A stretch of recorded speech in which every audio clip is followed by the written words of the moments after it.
বন্ধুগণ,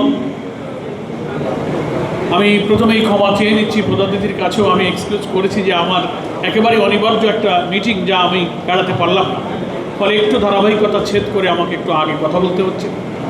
সংক্ষেপে দু চারটি কথা বলে আমি আপনাদের কাছ থেকে আজকের মতো বিদায় নিতে চাই। পয়লা কথা হলো যে জুলাই ছাত্র গণ অভ্যুত্থানের বার্ষিকী আমরা পালন করছি, এটা কেন হয়েছিল? সবাই আমরা বক্তব্যে বলি এটা ছিল গণ আকাঙ্ক্ষার প্রতিফলন। 17-18 বছরে বাংলাদেশের কোটি কোটি মানুষ যে নির্যাতন, নিষ্পেষণ, লুটপাট, অর্থ পাচার, গ্রেফতার, রাজনৈতিক, সামাজিক, মানবিক ভোটাধিকার হরণ করে গোটা জাতিকে ফ্যাসিজমের জাতাকলে পিষ্ট করা হয়েছিল।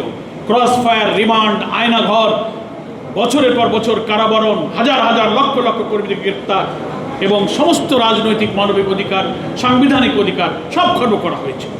ফলে 17-18 বছরের এই ইতিহাসের একটি কালো যুগে নির্যাতিত বাংলার মানুষ যখন ক্ষুব্ধ হয়ে উঠল, বিক্ষুব্ধ হয়ে উঠল, এটা তারই একটা আউটবাস্ট, একটা গণবিস্ফোরণ যেমন ছিল, তেমনি এর মধ্যে লুকানো ছিল অন্তর্নিহিতভাবে একটি নতুন বাংলাদেশ বিনির্মাণের স্বপ্ন। যারা বিদায় নিয়েছেন, কারাগারে নিহত হয়েছেন, ফাঁসিতে জীবন দিয়েছেন, গুলির সামনে বুক চেটিয়ে আবু সাইদ মুগ্ধদের মতো যারা বাংলাদেশকে বিজয়ী করে ফ্যাসিবাদকে পরাজিত করেছে, আজকে ওই ঐতিহাসিক অবদানে তাদেরকে আমি শ্রদ্ধার সাথে স্মরণ করছি। কিন্তু তাদের স্বপ্ন এটা নতুন বাংলাদেশ।